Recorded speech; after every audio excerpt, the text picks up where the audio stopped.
Hello बच्चों, एक बार फिर हम डी ब्लॉक को डिस्कस करने वाले हैं। फर्स्ट लेक्चर के अंदर हमने डी ब्लॉक एलिमेंट्स के बारे में समझा था। डी ब्लॉक के अंदर कौन कौन से एलिमेंट एग्जिस्ट करते हैं and electronic configuration of each series 3D series, 4D series and 5D series का electronic configuration, number of elements, उनको पढ़ने का तरीका, एटॉमिक नंबर निकालने का तरीका, ये हम फर्स्ट स्लाइड में, फर्स्ट लेक्चर में कर चुके हैं। एक बार फिर डिस्कस कर लेते हैं, थोड़ा उसको रिपीट कर लेते हैं कि डी ब्लॉक के अंदर कौन कौन से एलिमेंट एग्जिस्ट करते हैं, कौन कौन सा सीरीज में आता है। तो D block element start group number 3। तो first element is scandium, group number 3, group number 4, 5, 6, 7, 8, 9, 10, 11, 12। That means in group number 3 to group number 12 are D block element in 3D series, 4D series, 5D series and next one is the 6D series.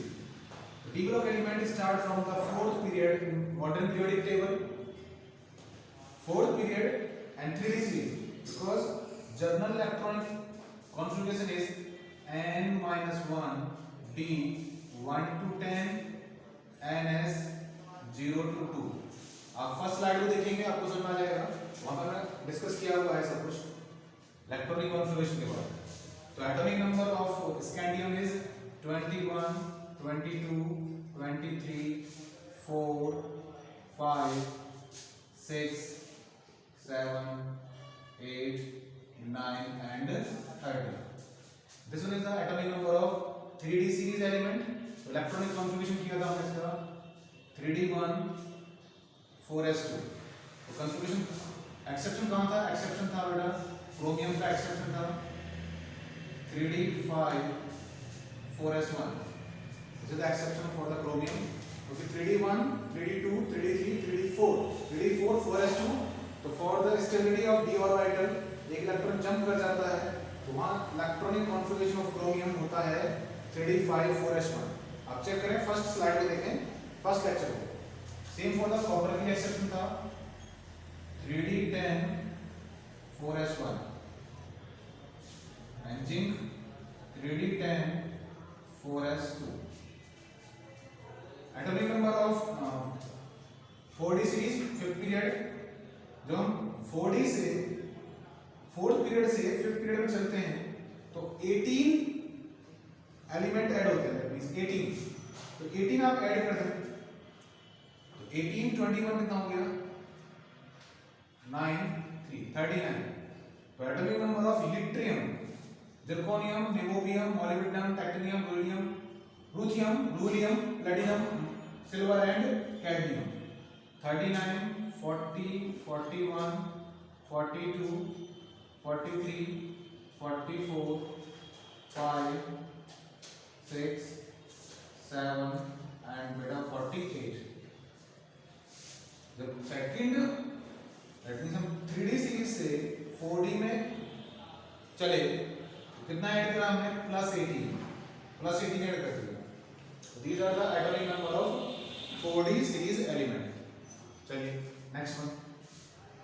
जब हम 4D से 5D में चलते हैं तो आपको पता है 2 8 8 18 18 32 एंड 32। सेकंड में ऐड करना है, थर्ड के लिए जब चलेंगे ऐड करना 8 ऐड करना है, फोर्थ में चलेंगे 18 ऐड करना है, फिफ्थ में चलेंगे 18 ऐड करना है, तो सिक्स्थ पीरियड में चलेंगे तो 32 ऐड करना है। कितना ऐड करना बेटा 32 ऐड करना है। बट लैंथियम पे आप देखेंगे यहाँ पे स्टार लगा होगा, इस तरह से star, because it is A D नहीं एप ब्लॉक एलिमेंट है। तो यहाँ से हम 39 टू लैंथियम में जब चलेंगे तो यहाँ तो आपको 18 ऐड करना है। तो 18 plus 39 5 8 9 7 5 57। Atomic number of lanthanum 57। But zirconium to hafnium चलेंगे बेटा तो ऐड करना है यहाँ पे +32। तो कितना हो जाएगा इसका हॉफनियम 72, टाइटेनियम अपना हो गया 73, tungsten 74 75 76 77 78 79 and mercury atomic number. तो ये एटॉमिक नंबर निकालने का आसान तरीका है। हमने यदि फर्स्ट स्लाइड में डिस्कस किया वहां नहीं किया तो आप ना समझें। तो 3D से 4D में चले 18 ऐड किया, 4D से 5D में चले तो मैं 32 ऐड किया। तो इस तरह से हम एटॉमिक नंबर कैलकुलेट कर लेते हैं। दूसरा है को एलिमेंट को लर्न करने का तरीका भी मैंने वहां बताया है आपको फ्रेज से, नहीं तो दोबारा इसको देखें। Scandium, titanium, vanadium, chromium, manganese, iron, cobalt, nickel, copper and zinc. कैसे पढ़ेंगे इसको? Sachin, scandium, Tendulkar, titanium, world, vanadium, cricket, chromium में, मैग्नीज, फिर आयरन, कोई, कोबाल्ट, नया, निकल, कप, कॉपर, जीतेगा, जेडन। क्या बना इसका phrase? Sachin Tendulkar world cricket में फिर कोई नया कप जीतेगा। This is the phrase. ये इसको लर्न का तरीका है। सेकंड वन 4D सीरीज में आता है बेटा, आपको आई होप सो आपको एटॉमिक नंबर निकालने का तरीका आ गया होगा। ये हमारा yttrium, zirconium, niobium, molybdenum, titanium, ruthenium, रूलियम, platinum, silver and cadmium. These are the element of this series. क्या पढ़ते हैं इसको? यारी जरा निभाना मौत तक, यारी जरा निभाना मौत तक, रुकावटें राह में पड़े अगर कोई। आपको ये ऐसे फ्रेज याद करना है, फ्रेज से आगे बहुत समझ आ गया होगा। नेक्स्ट वन में अगर आपको आते हैं 5D को कैसे लर्न करना आपको? लैंथनियम को पढ़ना है ला, हॉफनियम को पढ़ना है हफ्ता, वरना, री ऑस, इधर, पिटाई और होगी। तो ये आपको ट्रेंड है पढ़ने का। तो हम अगर सब कुछ डिस्कस कर चुके हैं, जिन बच्चों ने नहीं देखा तो उसको देखें। आपको एटॉमिक नंबर का निकालने का और इनको लर्न करने का तरीका मैंने आपको समझा दिया। नेक्स्ट हम यहाँ पे इलेक्ट्रॉनिक कॉन्फ़िगरेशन डिस्कस कर चुके हैं तीनों सीरीज के बारे में। इलेक्ट्रॉनिक कॉन्फ़िगरेशन क्या है? यहाँ हमें जो सबसे पड़ेगा तो बेटा यहाँ फोकस करना है आपको, जो हमें काफी हेल्पफुल होगा। यहाँ पर कौन होगा? प्लैटिनम का होगा, इसका होगा हमारा 4D10(5S0). हमें सिल्वर का होने वाला है यहाँ पे 4D10(5S1) एंड कैडमियम का है हमारा 4D10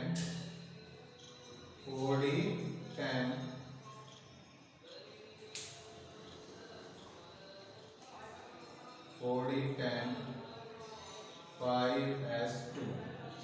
Similarly for the mercury 5D10(6S2). gold 5D10(6S1). Platinum के लिए बेटा 5D9(6S1). निकल का हमारा होता है बेटा, निकल के लिए क्या होता है? निकल का होता है 3D8(4S2). चलिए, these are the D block element. तो उसका फर्स्ट प्रॉपर्टी डिस्कस करना है एटॉमिक साइज, एटॉमिक रेडियस। चलिए, first is the atomic size. इसको फोकस करें क्योंकि सबसे इंपॉर्टेंट यही इसमें ट्रेड आपको समझ आ गया, समझो आपको बहुत कुछ समझ आ गया है। First one is the atomic radius. तो एटॉमिक रेडियस को समझना है। First one is atomic radius. मैं आपको एक ट्रेड ही समझाऊंगा, आप ध्यान से देखें। तो एटॉमिक रेडियस का मतलब पता होता है आपको कि जो इंटरन्यूक्लियर डिस्टेंस होता है, मतलब nucleus to outermost shell जो डिस्टेंस है वही उसका एटॉमिक साइज और एटॉमिक रेडियस है। तो हमें ट्रेंड को फॉलो करना है, पीरियोडिक ट्रेंड। एटॉमिक रेडियस में क्या करना है? Periodic trend. कि जब लेफ्ट टू राइट चलेंगे 3D एलिमेंट में तो एटॉमिक रेडियस इंक्रीज होगा या डिक्रीज होगा बेटा, हमें ये समझना है। अब देखिए, एटॉमिक रेडियस को समझने से पहले आप समझो कि ये न्यूक्लियस हो गया, सपोज करिए स्कैंडियम। यहां समझो, मैं इसका थोड़ा क्लियर सा करता हूँ, थोड़ा सा आपको समझ में आएगा सब कुछ। स्कैंडियम को समझिए न्यूक्लियस हो गया। तो सबसे पहले कौन आ रहा है, ये सेल आना स्टार्ट हो गए। तो इनर सेल में क्या हो रहा है, ये पहले सबसे पहले 3D आएगा, ये 3D हो गया। उसके बाद बेटा 4s आएगा। 4s में देखो ध्यान समझना इसको, एटॉमिक रेडियस को समझ रहे हैं हम लोग। तो न्यूक्लियस हो गया, न्यूक्लियस के बाद आपका 1s 2s 2p 3s 3p 3D, फिर 3D देन 4s। तो सबसे पहले आएगा 3D then 4s। 4s 3D की जो एनर्जी है 4s से थोड़ी कम होती है, ज्यादा कम नहीं होती है। यदि 3D यहाँ है, दिस वन इज 3D, तो ये थोड़ा 4s है, तो ज्यादा डिफरेंस नहीं होता, इलेक्ट्रॉन जंप कर सकता है आसानी से। ओके, तो 4s के अंदर कितने इलेक्ट्रॉन है, तो 4s के अंदर बेटा 1 and 2 electrons are there. In 3D scandium के अंदर एक इलेक्ट्रॉन। 3D में इलेक्ट्रॉन आने से पहले 4s भर चुका है, तो इसका मतलब है the force of attraction, nucleus कैसा है, पॉजिटिव चार्ज है, एक पॉजिटिव स्पीसीज है, इलेक्ट्रॉन नेगेटिव है। इन दोनों के बीच में क्या है बेटा, इन दोनों के बीच में एक फोर्स ऑफ अट्रैक्शन लगा हुआ है। क्या लगा हुआ है, फोर्स ऑफ अट्रैक्शन लगा हुआ है। इसका मतलब हुआ कि यहाँ जो ये न्यूक्लियस है, न्यूक्लियस का मतलब हो गया टोटल न्यूक्लियर चार्ज, इसको बोलते हैं हम लोग जेड इफेक्टिव, इसको ये बोल सकते हैं न्यूक्लियस का चार्ज जेड इफेक्टिव और न्यूक्लियर चार्ज बोल सकते हैं। चलिए, फोर्स ऑफ अट्रैक्शन, आउटर जो इलेक्ट्रॉन है 4s आउटर इलेक्ट्रॉन का न्यूक्लियस के साथ फोर्स ऑफ अट्रैक्शन ज्यादा होगा। इसका मतलब न्यूक्लियस का इलेक्ट्रॉन को खींचने की टेंडेंसी ज्यादा होगी। तो क्या होगा, यहां से फिर टाइटेनियम में चलेंगे, एक इलेक्ट्रॉन और बढ़ जाएगा। इसका मतलब न्यूक्लियस का फोर्स ऑफ अट्रैक्शन करने की टेंडेंसी ज्यादा है, तो एटॉमिक रेडियस क्या होगा बेटा, इनिशियल से कम हो जाएगा। जो भी इसका ये साइज है, ये साइज कम हो जाएगा। समझे ध्यान से, आउटर इलेक्ट्रॉन का towards the nucleus force of attraction ज्यादा है, तो इसका मतलब इसका साइज कम हो जाएगा। चलिए, क्योंकि 3D में जो इलेक्ट्रॉन है वो एक है, 3D में इलेक्ट्रॉन एक है, ये इलेक्ट्रॉन फोर्स ऑफ अट्रैक्शन में बने होंगे। ये electron, inner electron in outer electron पे क्या लगा होगा, अपना फोर्स लगा होगा, जिसे बोलते हैं हम रिपल्सन, फोर्स ऑफ रिपल्सन लगा। अब यहाँ क्या है कि इन इलेक्ट्रॉन्स का फोर्स ऑफ अट्रैक्शन ज्यादा है और इसका रिपल्सन कम है। तो क्या होंगे, साइज कम होगा। जैसे हम टाइटेनियम में चलेंगे, इलेक्ट्रॉन 2 हो जाएंगे। आउटर इलेक्ट्रॉन का फोर्स ऑफ अट्रैक्शन न्यूक्लियस पे ज्यादा है, साइज कम होगा। वेनेडियम का में चलेंगे, तो जितना एक इलेक्ट्रॉन बढ़ता जाएगा, समझना ध्यान से, एक इलेक्ट्रॉन d ऑर्बिटल में, इनर, तो d ऑर्बिटल कहाँ है, इनर ऑर्बिटल है। एक इलेक्ट्रॉन d ऑर्बिटल में चलता जाएगा, एक प्रोटॉन भी बढ़ता जाएगा न्यूक्लियस में। प्रोटॉन का आउटर इलेक्ट्रॉन पे इफेक्टिव फोर्स है जेड इफेक्टिव, वो बढ़ रहा है। इसका मतलब रेडियस घटती जाएगी, क्योंकि इनका रिपल्सिव फोर्स कम है। चलता जाएगा, ये कहां तक जाएगा बेटा, जब तक कहां पहुंचेंगे हम लोग, 3d5 4s में पहुंचेंगे। यहां तक तो आपको समझे, जैसे ही हम 3d5 में पहुंचेंगे तो स्कैंडियम, फिर टाइटेनियम का कम होगा, वेनेडियम और कम होगा, क्रोमियम कम होगा। अब यहां से बढ़ेगा थोड़ा सा, अब बढ़ेगा, कैसे बढ़ेगा समझेंगे हम। आई होप आपको यहां समझ में आ गया होगा कि स्कैंडियम, टाइटेनियम, वेनेडियम, क्रोमियम तक जब चलते हैं एटॉमिक रेडियस डिक्रीज होती है, बिकॉज जेड इफेक्टिव न्यूक्लियस का force of attraction outer electron पे ज्यादा होता है as repulsive force of inner D orbital electron. चलिए आगे, जैसे हम 3d5 में पहुंचे हैं, यहाँ पे क्या हुआ है, अब देखिए मैग्नीज में, तो मैग्नीज का हमारा होता है 3d5 4s, मैग्नीज यहाँ तक आइए, मैग्नीज का, क्रोमियम देन मैग्नीज। आयरन में आते हैं हम iron 3d6 4s2 3d6 4s2। अब देखिए जब हम मैग्नीशियम पहुंचे हैं तो मैग्नीशियम पहुंचने के बाद यहां पे डी इनर डी ऑर्बिटल में कितने इलेक्ट्रॉन हो गए हैं, सॉरी 3d डी ऑर्बिटल में कितने इलेक्ट्रॉन हो गए, 5 इलेक्ट्रॉन्स हो गए। डी में कितने होंगे, 5 इलेक्ट्रॉन। डी इनर ऑर्बिटल है। एस में कितने इलेक्ट्रॉन है, 2 इलेक्ट्रॉन है। अब यहां क्या होगा, डी ऑर्बिटल हाफ फिल्ड हो गया है। डी ऑर्बिटल हाफ फिल्ड हो गया है। Half filled is more stable then the full field. D orbital में 5 इलेक्ट्रॉन हो गए, 1 2 3 4 5 5 इलेक्ट्रॉन हो गए। अब यहां क्या होगा, तो डी में 5 इलेक्ट्रॉन बड़े हैं, प्रोटॉन भी 5 बड़े होंगे न्यूक्लियस के अंदर। यहां क्या हो गया है कि Z effective, that means force of attraction of the nucleus is equal to the repulsive force,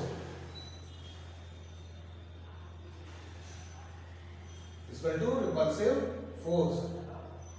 समझ में आ रहा होगा आपको, यहां से समझिए ध्यान से। तो मैग्नीज आयरन कोबाल्ट में हम चलेंगे यहां से, तो यहां पे क्या होता है कि जेड इफेक्टिव आउटर इलेक्ट्रॉन को खींचने की टेंडेंसी ऑफ न्यूक्लियस और 3d इलेक्ट्रॉन की रिपल्सिव फोर्स दोनों बराबर हो जाती हैं। तो यहां पर क्या होता है, मैग्नीज आयरन कोबाल्ट का जो ट्रेंड है, यहां से क्या होता है, रेडियाई ना इंक्रीज होती है ना डिक्रीज हो जाती है। तो क्या हो जाती है यहां पर, रेडियाई कांस्टेंट हो जाती है बेटा। क्या हो जाती है, कांस्टेंट। मैं आपको यहाँ पे इसका नीचे वाला ये मिटा रहा हूं, आपको 2 से समझ में आ जाएगा।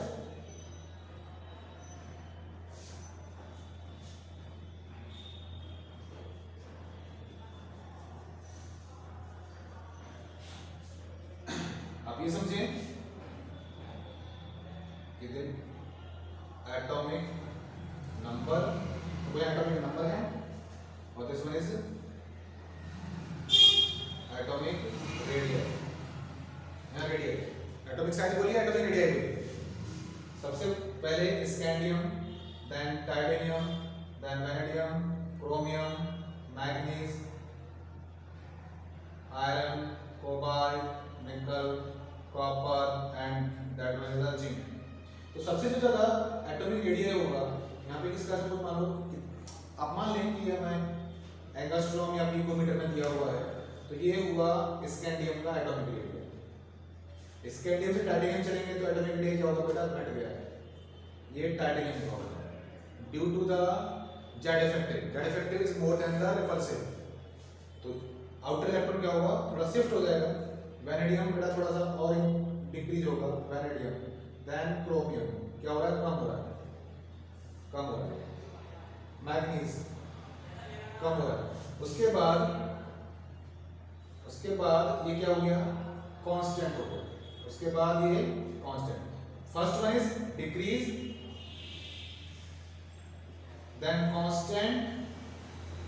अब समझिए बेटा, अब डी ऑर्बिटल के अंदर यहां से जब हम यहां से आगे चलते हैं, निकल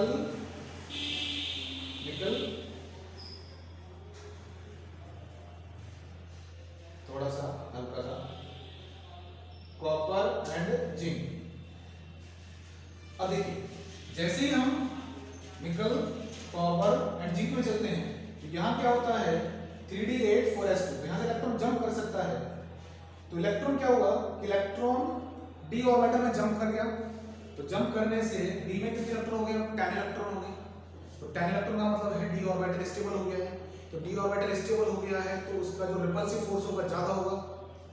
तो जो शील्डिंग है, आपको इतना पता होना चाहिए कि न्यूक्लियस के सबसे पास कौन होता है, S, then P, then D. सबसे ज्यादा जो स्क्रीनिंग करेगा, तो फोर्स लगाएगा वो कौन लगाएगा, एस, एस के बाद पी, उसके बाद डी लगाएगा। चलिए अब डी ऑर्बिटल का, डी इनर ऑर्बिटल का फुल फिल्ड हो जाने से आउटर 4s इलेक्ट्रॉन पर रिपल्सिव फोर्स ज्यादा हो जाएगा। यहां पे क्या दिख रहा है, यहां Z effective is more than repulsive. आप समझे, यहां क्या दिख रहा है बेटा, यहां Z effective is equal to repulsive. यहां से यहां क्या दिख रहा है बेटा, Z effective is less than repulsive. तो d ऑर्बिटल के फुलफिल्ड होने से 3d इलेक्ट्रॉन का 4s इलेक्ट्रॉन पर रिपल्सिव फोर्स ज्यादा हो जाता है as the Z effective, that means attraction of the nucleus. तो क्या हो जाती है, एटॉमिक रेडियस यहां से फिर क्या हो जाती है, बढ़ना स्टार्ट हो जाती है। जिन निकल में थोड़ा ज्यादा नहीं बढ़ता है, ऑलमोस्ट हम बोल सकते हैं कि सेम के बराबर होता है। तो आई होप आपको समझ में आया होगा। फोकस करें यहाँ पे कि जब स्कैंडियम से जिंक चलते हैं तो एटॉमिक रेडियस का ट्रेंड वेरिएबल ट्रेंड होता है, एक जनरल ट्रेंड नहीं होता कि अगर इंक्रीज और डिक्रीज नहीं होती जो हम एस ब्लॉक और बी ब्लॉक में पढ़ते हैं। तो डी ब्लॉक के अंदर वेरिएबिलिटी ऑफ ट्रेंड मिलता है, वेरिएबिलिटी ऑफ ट्रेंड मिलता है। क्या ट्रेंड मिलता है कि initially atomic radius atomic size decrease, then equal, then increase. The reason is in the initially Z effective more than the repulsive of inner d orbital. At the middle of the element, Z effective is equal to the repulsive of d orbital electron. At the last, Z effective is lesser than the repulsive force of the inner d orbital electrons. Clear हो गया है? यही trend second, यही periodic trend इसका होने वाला है। यही पीरियोडिक ट्रेंड 5d का 4d का होने वाला है। यही ट्रेंड हमारा 5d सीरीज का होने वाला है। ट्रेंड यही होने वाला है पीरियोडिक ट्रेंड। पहले रेडियस डिक्रीज होगा, फिर कांस्टेंट होगा, फिर इंक्रीज होगा, क्योंकि ग्रुप नंबर 12 के अंदर बेटा जिंक, कैडमियम एंड 5d के अंदर बेटा मरकरी, 5d के अंदर mercury are completely filled. 3d10 4s2, 4d10 5s2 and 5d10 6s2. These are the pseudo transition metal. ये ट्रांजिशन मेटल में नहीं आते हैं, डी ब्लॉक एलिमेंट हैं बट ट्रांजिशन मेटल नहीं है। These are the pseudo metal. They are completely filled. I hope आपको ये ट्रेंड समझ में आ गया होगा।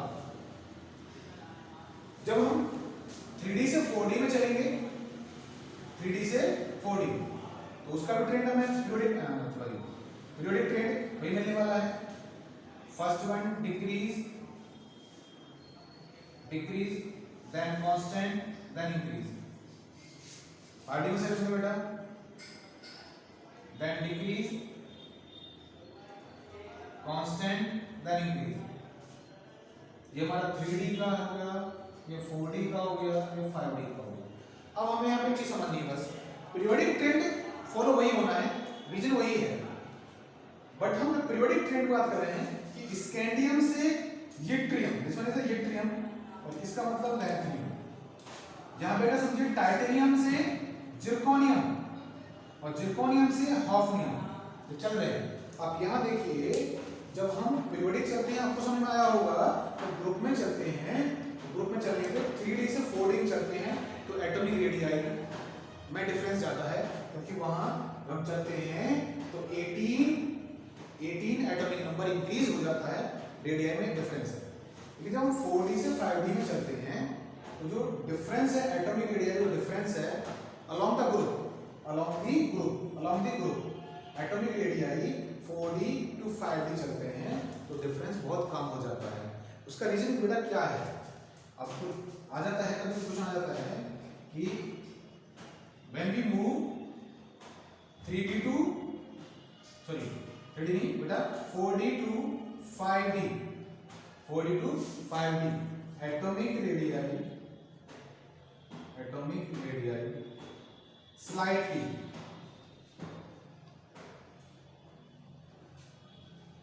स्लाइटली इंक्रीज, ज्यादा नहीं बढ़ता है, थोड़ा ही बढ़ता है, स्लाइटली इंक्रीज ड्यू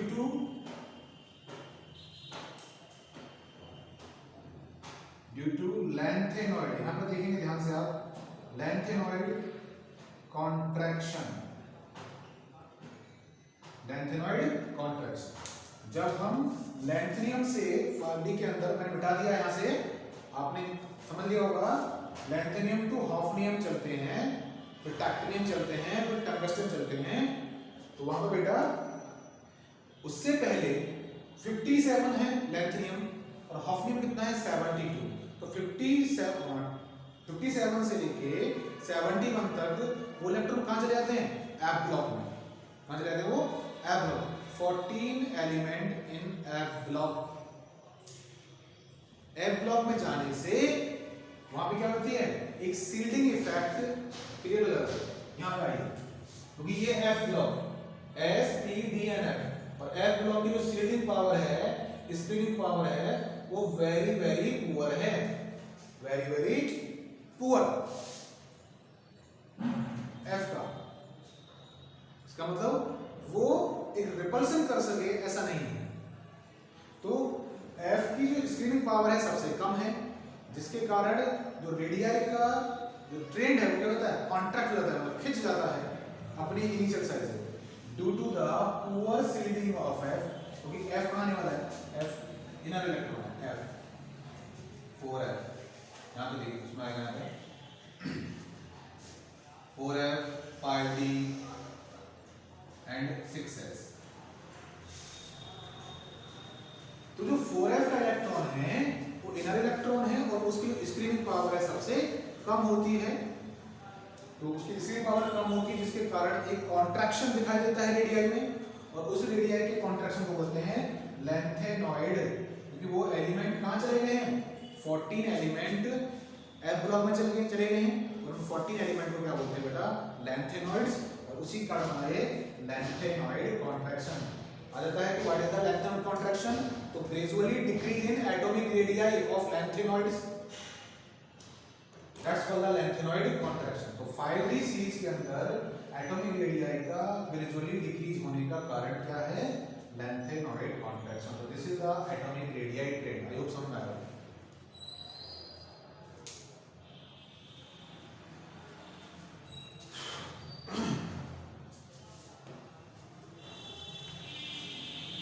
बेटा क्लियर हो गया सबको एक ट्रेंड अच्छे से। सेकंड प्रॉपर्टी डिस्कस करते हैं हम लोग फटाफट से।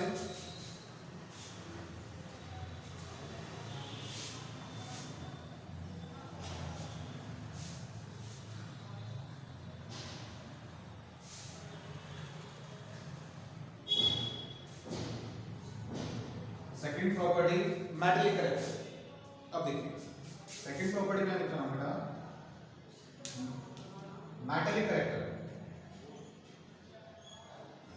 Metallic character.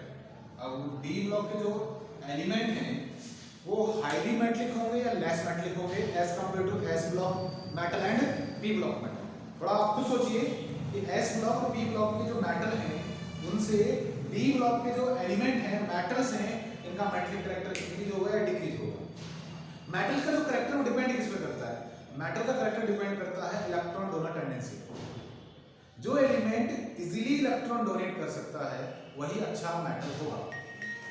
अच्छा मेटल होगा। तो अच्छे मेटल के लिए अब देखिए ये डी ब्लॉक एलिमेंट है।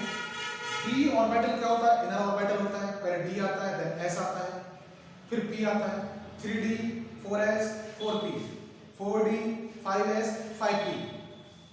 इसका मतलब है जो इलेक्ट्रॉन कहां एग्जिस्ट कर रहा है इनका इनर ऑर्बिटल में एग्जिस्ट कर रहा है डी ऑर्बिटल में। वहां से इलेक्ट्रॉन को निकालना पॉसिबल है या इम्पॉसिबल है। पॉसिबल है but at higher energy. Possible है बट एट हायर एनर्जी। ज्यादा एनर्जी देना पड़ेगा इलेक्ट्रॉन को निकालने के लिए। अभी हम उसको ट्रेंड को फॉलो कर समझेंगे कि एनर्जी का क्या ट्रेंड है। अभी आप समझो ना कि डी ऑर्बिटल को डी ब्लॉक एलिमेंट को इलेक्ट्रॉन रिमूव करने के लिए हायर एनर्जी की रिक्वायरमेंट होगी। इसका मतलब वो आसानी से इलेक्ट्रॉन लूज नहीं कर सकते as compare to S orbital as P orbital. S orbital में दिखा है आपने कि जब हम लैंथनियम से स्कैंडियम चलते हैं और ये स्कैंडियम सीजियम चलते हैं तो इलेक्ट्रॉन को डोनेट करने की टेंडेंसी इंक्रीज हो जाती है because number of shell increase होते हैं। आसानी से एक इलेक्ट्रॉन लूज कर देता है। तो हम यहाँ ये कहेंगे आपको समझ में आ गया होगा कि पूरे इलेक्ट्रॉनिक कॉन्फ़िगरेशन से कि D block elements last electron exist in the D orbital it is an inner orbital. तो very tough to remove the electron from the d orbital, due to this D block element have the less material. क्या समझे यहां से कि D block element have less metallic character as block and p block metal। चलिए आई hope समझ में आया होगा। नेक्स्ट बात करते हैं बेटा फटाफट से ionisation energy. Ionisation energy third one is ionisation energy या आयोनाइजेशन एंथैल्पी की बात करते हैं। अब देखिए आयोनाइजेशन एंथैल्पी का मतलब क्या होता है? इलेक्ट्रॉन को रिमूव करना है। तो देखिए कि आयोनाइजेशन एंथैल्पी का ट्रेंड क्या होने वाला है। एंथैल्पी इंक्रीज होगी या डिक्रीज होगी?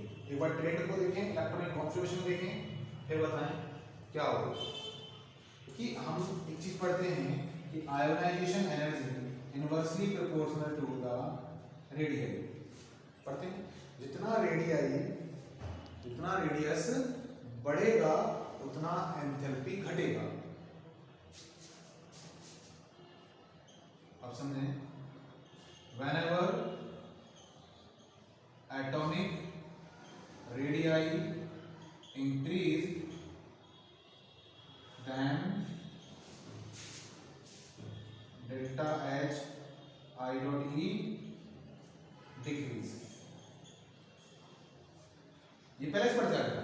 तो एटॉमिक रेडियस बढ़ने से आयोनाइजेशन एंथैल्पी क्या होगा? घट जाएगा। इसका मतलब जो हम लेफ्ट टू राइट चल रहे हैं बट यहाँ तो वेरिएबल ट्रेंड आ रहा है। तो वेरिएबल ट्रेंड में क्या है कि पहले रेडियस डिक्रीज हो रहा है, देन कांस्टेंट हो रहा है, फिर इंक्रीज हो रहा है, डिक्रीज कांस्टेंट एंड इंक्रीज। उसका मतलब एंथैल्पी ऑफ आयोनाइजेशन क्या होगी? पहले बढ़ेगी, फिर कांस्टेंट हो जाएगी, फिर कम हो जाएगा। बट ऐसा नहीं है। देखिए ध्यान से, एटॉमिक रेडियस यदि हम इस ट्रेंड को फॉलो करते हैं तो आयोनाइजेशन एंथैल्पी का ट्रेंड गलत आने वाला है। ये जर्नल ट्रेंड की बात करूं मैं, समझना ध्यान से बेटा, जर्नल ट्रेंड की बात करूं।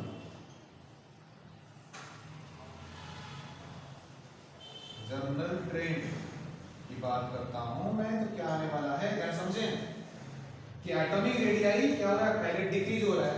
तो इसका मतलब आयोनाइजेशन एंथैल्पी पहले इंक्रीज होगा। First increase then constant, first increase then constant and after that decrease, after that decrease, but ऐसा नहीं। फोकस कर पाओ ध्यान से। यहाँ देखिए एट द लास्ट, यहाँ देखिए कॉपर में चलते हैं, कॉपर और जिंक में चलते हैं बेटा, तो यहाँ पे कॉन्फ़िगरेशन क्या आता है?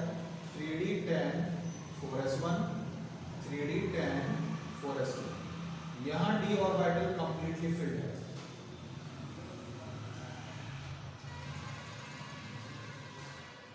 यानी 1 2 3 4 5 6 7 8 9 10 1 2। Copper and zinc d orbital are completely filled. जब ऑर्बिटल कंप्लीटली फिल्ड है बेटा, तो उसको इलेक्ट्रॉन को निकालने के लिए एनर्जी की रिक्वायरमेंट क्या होगी? लोअर या हायर? अभी हमने जनरल ट्रेंड में देखा है कि वो कम हो जाएगा, बट ऐसा नहीं, because the stability of copper and zinc in d orbital higher energy should be required to lose the electron. तो ट्रेंड क्या होने वाला है? ये ट्रेंड गलत हो जाता है। तो क्या करेंगे हम? Left to right ionisation enthalpy increase, जहां डिक्रीज होता है और डिक्रीज नहीं होगा, बिकॉज आप रीजन क्या देंगे? Because zinc and copper have higher stability. Stability के कारण इलेक्ट्रॉन को निकालना इम्पॉसिबल हो जाता है। तो ट्रेंड क्या होने वाला है कि ionisation enthalpy increase, not decrease, increase. Enthalpy left to right increase, बढ़ेगा बढ़ेगा। चलिए मुझे आपको सुनना क्या होगा। नेक्स्ट बात करते हैं कि oxidation state. Oxidation state, oxidation state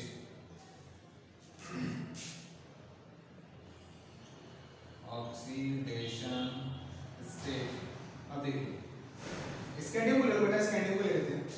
तो स्कैंडियम का कॉन्फ़िगरेशन है 3d1 4s2। तो यदि स्कैंडियम सबसे पहले इलेक्ट्रॉन निकाले, कहां से निकालेगा? s से निकालेगा। आउटर इलेक्ट्रॉन कौन है उसका? s है। तो कितना निकालेगा? कितना निकालेगा? सपोज उसने एक इलेक्ट्रॉन रिमूव किया तो +1, दोनों रिमूव कर दिया तो उसने +2, यदि उसने ये भी इलेक्ट्रॉन रिमूव कर दिया तो +3। समझे ध्यान से कि ऑक्सीडेशन स्टेट क्या हो सकती है? It is depend on the electron lose and gain tendency of an atom. तो स्कैंडियम इलेक्ट्रॉन लूज करेगा तो यहां से एक इलेक्ट्रॉन निकाल सकता है, दोनों निकाल सकता है, रिलीज कर सकता है। तो 1 किया तो +1, 2 किया तो +2 एंड उसने 2 and 1 दोनों 3d और 4s से किए तो +3। इसको ऐसे समझ सकते हैं हम लोग, this one is the 3d orbital, 1 electron is there, this one is the 4s orbital, 4s orbital। यदि इलेक्ट्रॉन जंप करता है यहां से तो कहां आता है? यहां आता है। कितने अनपेड इलेक्ट्रॉन है? 1 2 3, तो दिस मीन 3 बॉन्ड पॉसिबल है। तो +3, तो +1 +2 +3, +1 +2 +3 are the variable oxidation state. But इसका जो स्टेबल कौन सा होगा? वो ये हो गया, 3 बॉन्ड बना सकता है। चलिए और हम देखें लास्ट में समझो। अब यहां से भी कन्फिग्रेशन चेक करते हैं कि इनका वेरिएबल ऑक्सीडेशन स्टेट क्या होगा। आप निकाल सकते हैं। मैं मैग्नीज की बात करता हूं, मैग्नीज का Mn का क्या होता है? 3d5 and 4s2। अब देखिए 3d5 का मतलब हो गया इसके पास 1 2 3 4 5 और ये s का मतलब ये हो गया 4s।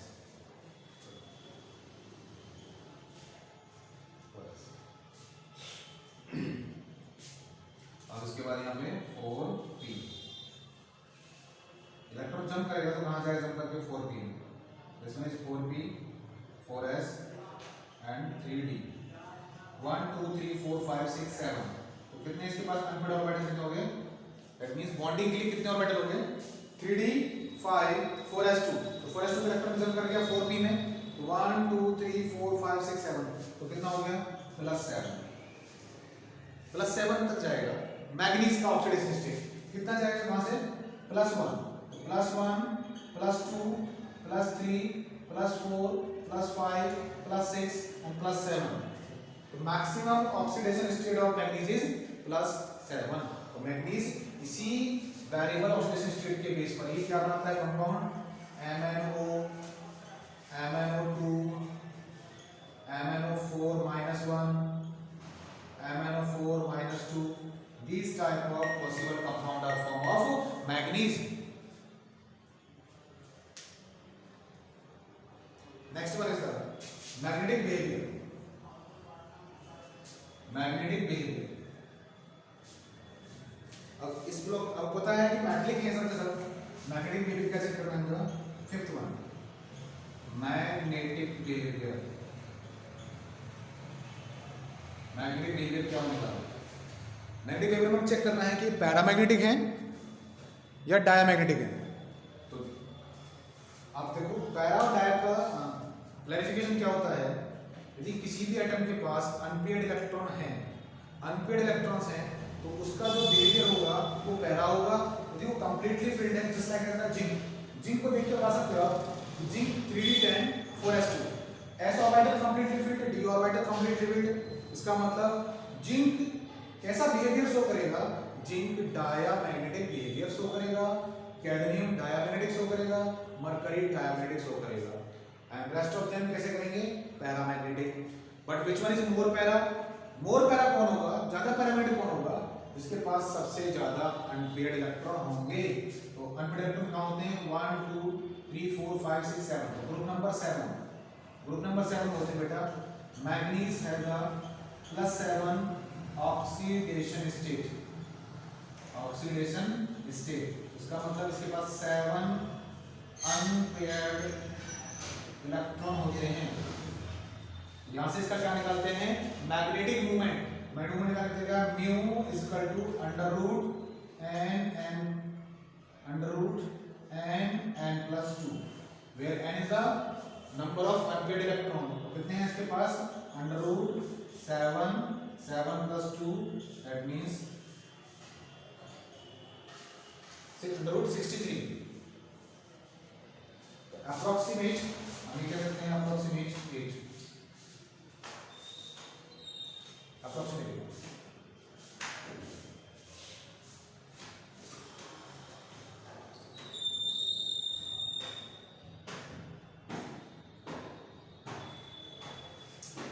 ठीक है,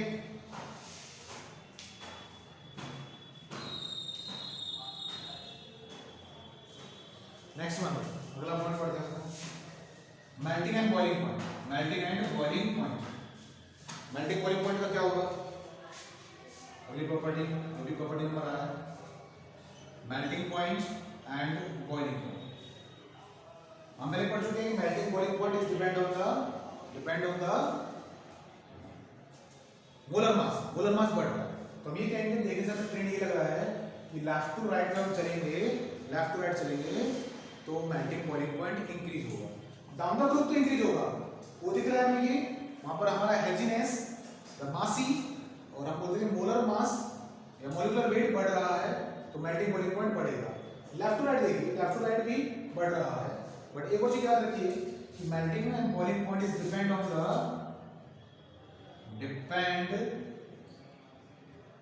the ionic and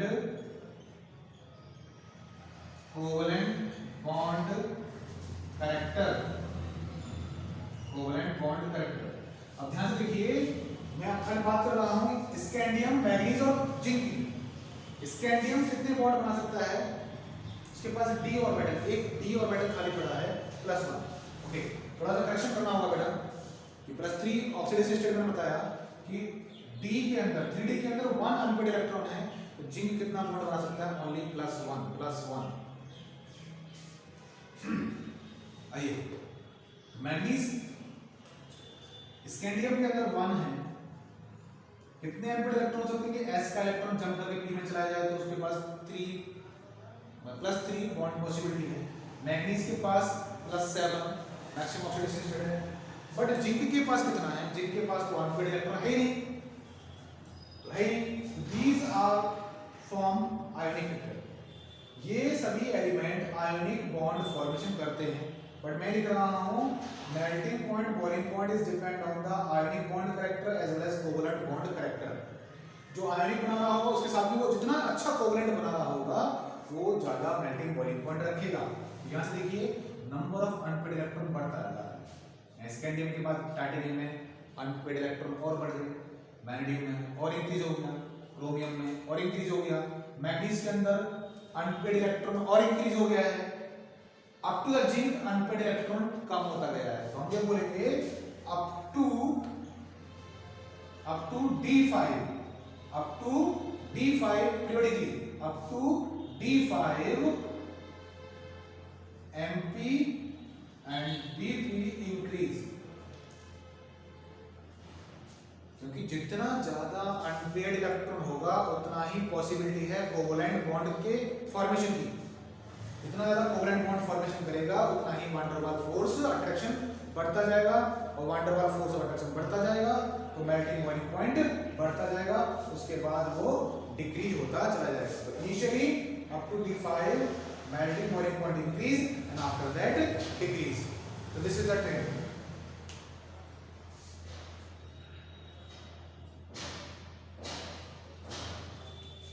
और बात करें बेटा फटाफट इनके बारे में। आपको पता ही होगा कि D block element use as catalytic property. का मतलब डी ब्लॉक एलिमेंट को एज ए कैटलिस्ट यूज किया जाता है। आपने देखा भी होगा वैनेडियम को किया जाता है, मैग्नीज को किया जाता है,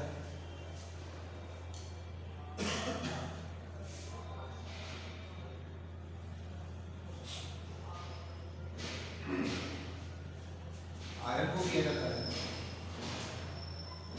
प्लेटिनम को किया जाता है, मॉलिब्डेनम को किया जाता है।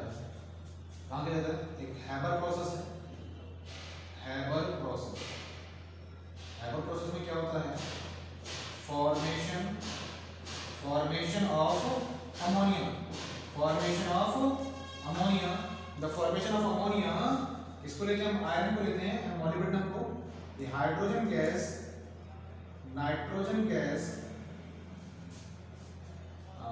up to 200 atm pressure, 500 Kelvin temperature, in presence of iron and iron oxide and molybdenum.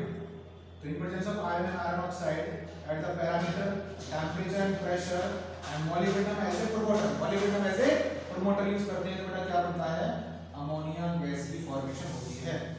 तो हमें बात क्या करना था कि डी ब्लॉक एलिमेंट को एज ए कैटलिस्ट भी यूज किया जाता है। आयरन को काफी टाइम मिलता है, formation of oxygen gas manganese oxide का यूज करते हैं, वैनेडियम पेंटाऑक्साइड का यूज किया जाता है in the formation of the sulphur trioxide gas. SO2 से SO3 बनाना है तो V2O5 का यूज किया जाता है। मॉलिब्डेनम का हो गया, platinum as a adsorbent use किया जाता है, कैडमियम यूज किया जाता है। These are the catalytic property of D block element. And one more thing is the complex formation. D block element form the complex compound. Complex formation. Complex जो compound बनता है वो Lewis acid and Lewis base के बीच में बनता है। इसका मतलब complex compound CMA plus ligand, ये बोल सकते हैं हम लोग। CMA मतलब हमारा हो गया लुईस एसिड एंड लिगेंड हो गया लुईस बेस। तो CMA होते हैं बेटा वो डी ब्लॉक के ही होते हैं। कैसे हो सकता है? वो निकल हो सकता है, कॉपर होता है, आयरन होता है, हमारा जिंक होता है, मोस्टली कोबाल्ट यूज होता है, कोबाल्ट, Mn मैग्नीज होता है। कैसे फॉर्मेशन करते हैं ये? Suppose CONS3+6, this one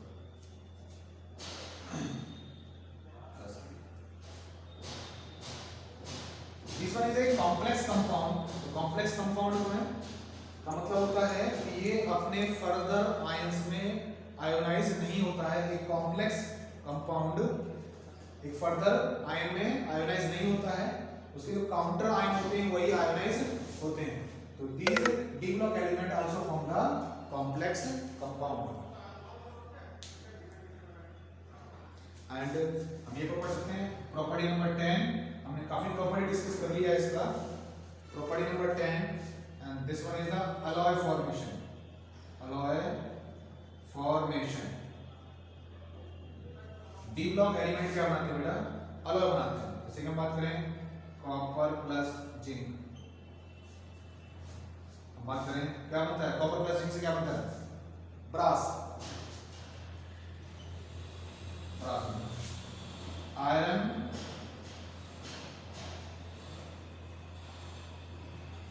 plus carbon मिलके क्या बनाते हैं बेटा? स्टील। आयरन प्लस क्रोमियम निकल, कार्बन क्या बनाते हैं? Stainless steel. Stainless steel. तो डी ब्लॉक के एलिमेंट अलॉय की फॉर्मेशन भी करते हैं। नेक्स्ट बढ़ते हैं बेटा, फॉर्मेशन ऑफ कलर्ड आयन। देखो ये भी आपको पता है, समझ आएगा कलर्ड आयन। कलर्ड और मैग्नेटिक कैरेक्टर आपको दोनों बहुत अच्छे से क्लियर हो जाते हैं। मैग्नेटिक वेक्टर का मतलब हो गया यदि कोई भी एलिमेंट कंप्लीटली फिल्ड है तो वो डाया होगा, यदि उसके बाद अनपेड इलेक्ट्रॉन है तो पैरा होगा। सेम करंट का प्रॉपर्टी ये है, यदि किसी भी एलिमेंट के ऑर्बिटल कंप्लीटली फिल्ड है तो कलरलेस होगा। ऑर्बिटल कंप्लीटली फिल्ड है तो कैसा होगा? कलरलेस। और ऑर्बिटल इनकम्प्लीट है, इट मींस उसके पास अनपेयर्ड इलेक्ट्रॉन है, वो कैसा होगा? वो कलर होगा। कौन कौन से कलर होंगे? मैं बात करूं, जिंक क्या होगा यहाँ पे? कलरलेस होगा। बट जिंक आयन क्या होंगे? जिंक प्लस बात करूं, Zn प्लस की बात करूं तो जिंक क्या होगा? कलर्ड होगा। और Zn क्या होगा? Zn कलरलेस होगा। क्योंकि Zn प्लस बनवाने से उसके पास एक अनपेयर्ड इलेक्ट्रॉन हो जाता है, इसलिए वो कलर्ड है। और Zn में d and s orbital completely filled है, इसलिए वो कलरलेस है।